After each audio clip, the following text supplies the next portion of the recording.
кетти. Ассаламу алейкум. Биз кече видеоролик кой бердик эле. Медиктерге жана санитарларга, ошол жердеги иштеп аткандарга, ооруп жаткандарды карап жаткандарга тамак аш деп кайрылдык эле. Мынакей Кудай буйруса бүгүн тамак аш келди. Азыркы учурда мен азыр убактым болуп калып гана тамакты алып келип бердим. Өзүм мен негизи убактым жок.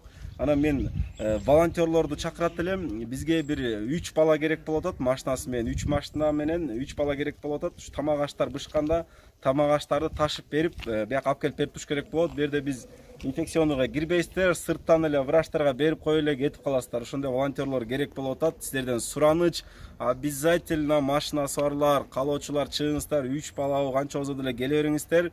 Очередтешип ташып беребиз, Кудай буйруса. Анан тамакты көрсөтүп коеюн.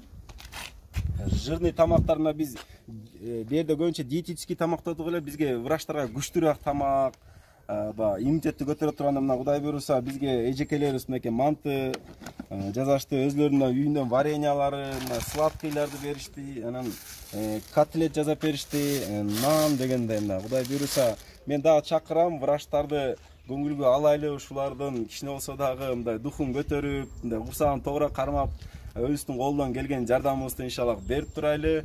Мен сиздерди волонтерлор күтөм. Чалыңыздар, ушул видеонун астында описанияда номерлер болот.